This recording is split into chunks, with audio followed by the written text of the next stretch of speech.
കൗമാരത്തിലുള്ള പെൺകുട്ടികളുടെയും ആൺകുട്ടികളുടെയും കാര്യത്തിൽ വളരെ അസ്വസ്ഥത പുലർത്തുന്നവരാണ് രക്ഷിതാക്കൾ. കാരണം കൗമാരം കാറ്റും കോളും നിറഞ്ഞ ഒരു പ്രായമാണല്ലോ. അതുകൊണ്ട് തന്നെ ആ പ്രായത്തിൽ കുട്ടികളിൽ നിന്നുണ്ടാവുന്ന അപക്വമായ പെരുമാറ്റങ്ങൾ പ്രിയപ്പെട്ട മാതാപിതാക്കളെ അങ്ങേയറ്റം പ്രയാസപ്പെടുത്തുന്നുണ്ട്. ഇത് ഒരു വലിയ ആകുലതയാണ്, അല്ലെങ്കിൽ ആങ്സൈറ്റിയാണ്. കുറച്ച് മാസങ്ങൾക്ക് മുമ്പ് എൻ്റെ അടുത്ത് വന്ന ഒരു ഒമ്പതാം ക്ലാസ്സുകാരനായ കുട്ടിയുടെ കേസ് ഈ രൂപത്തിലുള്ള ഒരു കേസാണ്. അതായത് 9ാം ക്ലാസ്സിൽ പഠിക്കുന്ന 15 വയസ്സുള്ള കുട്ടിയുടെ മാതാവ് ഈ കുട്ടിയുമായിട്ട് കൗൺസിലിങ്ങിനെത്തി. അദ്ദേഹത്തിൻ്റെ പിതാവ് പ്രവാസിയാണ്. ഈ മാതാവ് കുട്ടിയെ സംബന്ധിച്ച് കാര്യമായി പറഞ്ഞ പരാതി അവൻ്റെ ഭാഗത്തു നിന്നുണ്ടാവുന്ന രതിക്രീഡകളെ സംബന്ധിച്ചാണ്, ലൈംഗികമായിട്ടുള്ള മോശപ്പെട്ട പ്രവർത്തനങ്ങളെക്കുറിച്ചാണ്. അതായത് വീട്ടിലുള്ള അവൻ്റെ താഴേക്കിടയിലുള്ള കുട്ടികളെ, പെൺകുട്ടികളെ ലൈംഗികമായി മോശപ്പെട്ട രൂപത്തിൽ അവരോട് പെരുമാറുന്നു, ഉപയോഗപ്പെടുത്തുന്നു എന്നുള്ളതാണ് ഈ ഉമ്മ പറഞ്ഞ ഏറ്റവും വലിയ പരാതി. ഇതിൻ്റെ കേസ് പ്രോബ് ചെയ്തപ്പോൾ, അതിനെ സംബന്ധിച്ച് പഠനം നടത്തിയപ്പോൾ എനിക്ക് ബോധ്യമായ കാര്യം, ഈ കുട്ടിയുടെ ഉമ്മയും ഉപ്പയും തമ്മിലുള്ള റിലേഷൻഷിപ്പ് വളരെ മോശമാണ്. കാരണം എപ്പോഴും അവർ തമ്മിൽ ഫൈറ്റിലാണ് ജീവിച്ചുകൊണ്ടിരിക്കുന്നത്. അതുകൊണ്ട് തന്നെ മാനസികമായ ഒരു സ്വാസ്ഥ്യം ഈ കുട്ടിക്ക് വീട്ടിൽ ഉണ്ടാവുന്നില്ല. കുട്ടിയുടെ മാനസിക ആവശ്യങ്ങൾ പൂർത്തീകരിക്കപ്പെടാത്ത ഒരു സാഹചര്യം ആ വീട്ടിലുണ്ട്. ഒപ്പം ഈ ഉമ്മ പലപ്പോഴും വളരെ റഫ് ആൻഡ് ടഫായിട്ടാണ്, ദേഷ്യപ്പെട്ടുകൊണ്ടാണ് മകനോട് സംസാരിക്കുന്നത്. കാരണം ഉമ്മക്ക് ജീവിതത്തിൽ കിട്ടാത്ത മനസ്സമാധാനമില്ലായ്മ, അല്ലെങ്കിൽ മനസ്സമാധാനം കിട്ടേണ്ടതിന് ബദൽ മനസ്സമാധാനമില്ലാത്ത ഒരവസ്ഥയാണ് ആ ഉമ്മക്കുള്ളത്. അതുകൊണ്ട് അത് അവൾ പകരം വീട്ടുന്നത് കുട്ടിയോടാണ്. വളരെ മോശപ്പെട്ട രൂപത്തിൽ കുട്ടിയോട് പെരുമാറുന്നത് കൊണ്ട് തന്നെ തിരിച്ചും കുട്ടി വളരെ മോശപ്പെട്ട രൂപത്തിൽ പെരുമാറുന്നു. ഒപ്പം മറ്റുള്ളവരുടെ ശ്രദ്ധ പിടിച്ചു പറ്റാൻ വേണ്ടിയിട്ടാണ് ഇത്തരം രതി വൈകല്യങ്ങളിലേക്ക് കുട്ടി എത്തിയിരിക്കുന്നത്. സാധാരണഗതിയിൽ കൗമാരത്തിലുള്ള ആൺകുട്ടികൾക്കും പെൺകുട്ടികൾക്കും ഉണ്ടാവുന്ന ഒരുപാട് സ്വഭാവ വ്യത്യാസങ്ങളുണ്ട്. അതിൽ ഏറ്റവും പ്രകടമായി നമ്മൾ കാണുന്ന ഒന്നാണ് മാസ്റ്റർബേഷൻ, സ്വയം ഭോഗം എന്നുള്ളത്. ആൺകുട്ടികൾക്ക് 14, 15, 16 വയസ്സാകുമ്പോൾ അവരുടെ ജീവിതത്തിൽ, അവരുടെ ശരീരത്തിൽ ഉണ്ടാവുന്ന ഒരുപാട് മാറ്റങ്ങളുണ്ട്. ഈ മാറ്റങ്ങളോട് അവർ ഒരു നൊവൽറ്റിയോടുകൂടി, പുതുമയോടുകൂടി പ്രതികരിച്ചേക്കും. കാരണം അവരുടെ ശരീരത്തിൽ ഉണ്ടാവുന്ന ബയോളജിക്കൽ ചേഞ്ചസ്, അതായത് ജൈവശാസ്ത്രപരമായ മാറ്റങ്ങൾ, എൻ്റെ ജീവിതം എന്താണ്, എൻ്റെ അസ്തിത്വം എന്താണ്, എൻ്റെ ഈ ലൈംഗികത എന്താണ്, ഇതിനെ സംബന്ധിച്ചുള്ള ഒരു അന്വേഷണ ത്വര ഈ പ്രായത്തിൽ എല്ലാ കുട്ടികൾക്കും ഉണ്ടായിരിക്കും. സ്വാഭാവികമായി അവർക്ക് ഇത്തരം വിവരങ്ങൾ കൂടുതലായി ലഭിക്കുന്നത് അവരുടെ ഫ്രണ്ട്സിൽ നിന്നാണ്, അല്ലെങ്കിൽ അവർ കാണുന്ന പോൺ സൈറ്റുകളിൽ നിന്നാണ്. സ്വാഭാവികമായും ഈ കുട്ടികൾ അത് ഒരു അന്വേഷണ ത്വരയോടുകൂടി കണ്ടെത്താനുള്ള വ്യഗ്രതയിൽ സ്വകാര്യമായ ജീവിതത്തിൽ ഒരുപാട് പരീക്ഷണങ്ങൾ അവർ നടത്തിയേക്കും. ഇത് സ്വാഭാവികമായി സംഭവിക്കുന്ന കാര്യമാണ്. അതുകൊണ്ട് രക്ഷിതാക്കൾ ശ്രദ്ധിക്കേണ്ട കാര്യം, ഇത്തരം പ്രായത്തിലെത്തുന്ന കുട്ടികൾക്ക് കറക്റ്റായിട്ടുള്ള ലൈംഗികമായ ഗൈഡൻസ് കൊടുക്കേണ്ട ഉത്തരവാദിത്വം മാതാപിതാക്കൾക്കുണ്ട്. അവർ ചിലപ്പോൾ ബാത്റൂമിൽ, ടോയ്ലറ്റിൽ ഒരുപാട് സമയം ചിലവഴിച്ചേക്കാം.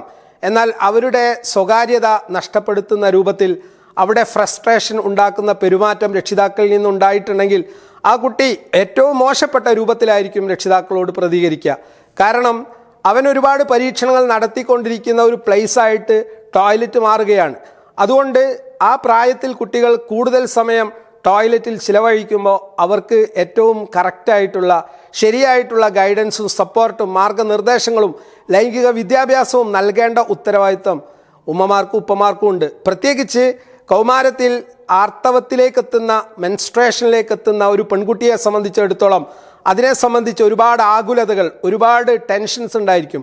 അപ്പോൾ ആ കുട്ടി പ്രായപൂർത്തിയാവുന്ന ഘട്ടത്തിൽ എന്താണ് മെൻസ്ട്രേഷൻ, എന്താണ് ആർത്തവം, എന്താണ് അതുകൊണ്ട് ഉദ്ദേശിക്കപ്പെടുന്നത്, ഒരു പെൺകുട്ടിയുടെ ജീവിതത്തിൽ ഉണ്ടാവുന്ന ഈ ബയോളജിക്കൽ ചേഞ്ച്, ജൈവശാസ്ത്രപരമായ മാറ്റത്തിൻ്റെ അടിത്തറ എന്ത് എന്ന് കൃത്യമായി അവർക്ക് മനസ്സിലാവുന്ന രൂപത്തിൽ കാര്യങ്ങൾ ബോധ്യപ്പെടുത്തേണ്ട ഉത്തരവാദിത്വം ഓരോ ഉമ്മക്കും ഉണ്ട്. അതുകൊണ്ട് ഉമ്മ അവരുടെ സ്വകാര്യ ജീവിതത്തിൽ ഉണ്ടാവുന്ന ഈ മാറ്റങ്ങളെ സംബന്ധിച്ചും ഹൈജീനിക്കായിട്ട് ആരോഗ്യം സംരക്ഷിക്കേണ്ട ഉത്തരവാദിത്വവും, അത്തരം ഘട്ടത്തിൽ ഒരു പെൺകുട്ടി സ്വീകരിക്കേണ്ട സമീപനവും, മറ്റ് ആൺകുട്ടികളിൽ നിന്ന് ഒരു ഡിസ്റ്റൻസ് കീപ്പ് ചെയ്യേണ്ടതിൻ്റെ പ്രാധാന്യമൊക്കെ കുട്ടികൾക്ക് പറഞ്ഞു കൊടുക്കേണ്ട ഉത്തരവാദിത്വം ഒരു ഉമ്മക്കുണ്ട്. എന്നാൽ അതിനെ സംബന്ധിച്ച് ശരിയായ അവബോധം ഒരു ഉമ്മക്ക് ഇല്ലാതെ പോയിട്ടുണ്ടെങ്കിൽ സ്വാഭാവികമായും അത് അനുഭവിക്കേണ്ടി വരിക ആ പ്രായത്തിലുള്ള പെൺകുട്ടികളാണ്.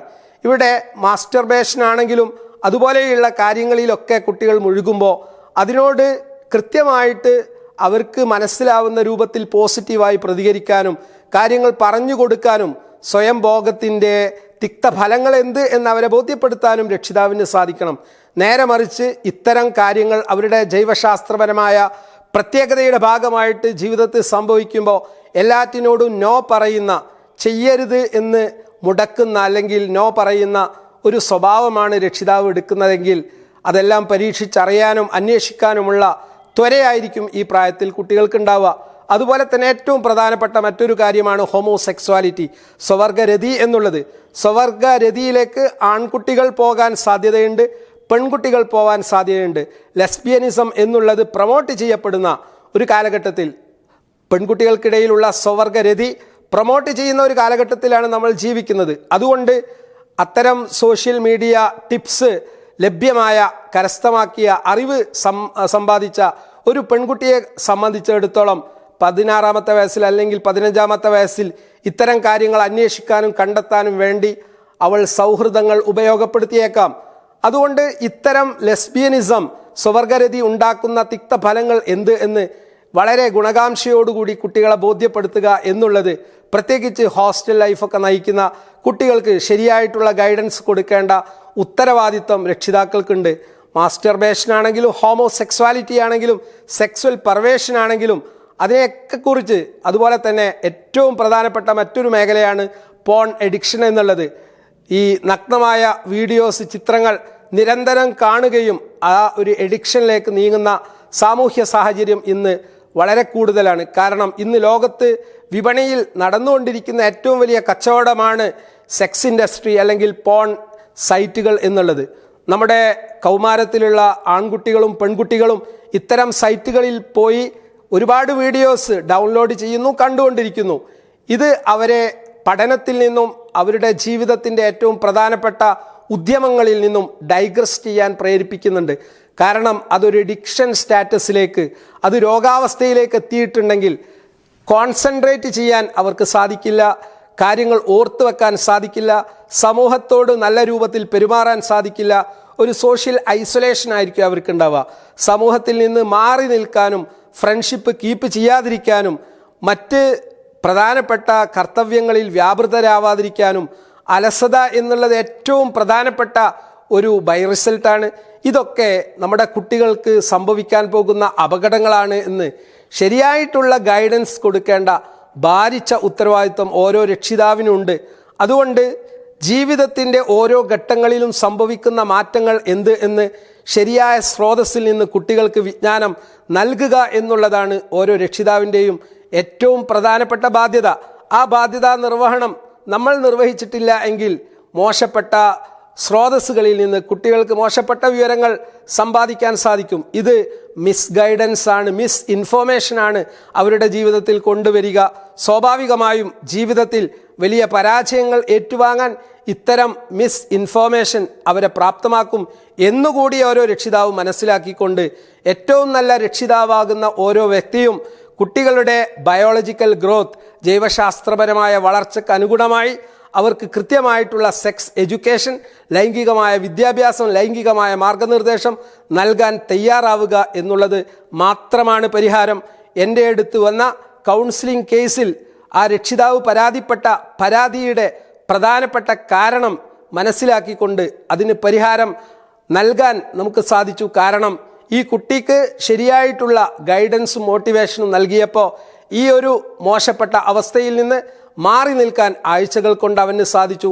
ഒപ്പം ഉപ്പയും ഉമ്മയും തമ്മിലുള്ള റിലേഷൻഷിപ്പിൽ ഉണ്ടായിട്ടുള്ള ഡിസ്പാരിറ്റി അല്ലെങ്കിൽ അകൽച്ച കുറച്ചു കൊണ്ടുവരാനും ഏറ്റവും ഐക്യത്തോടു കൂടി രണ്ടുപേരും പെരുമാറിയിട്ടുണ്ടെങ്കിൽ മക്കളുടെ വളർച്ച ഏറ്റവും ക്രിയേറ്റീവ് ആകും എന്നുള്ള ഏറ്റവും പ്രധാനപ്പെട്ട മെസ്സേജ് കൈമാറാനും കൗൺസിലിങ്ങിൽ കൂടി സാധിച്ചു.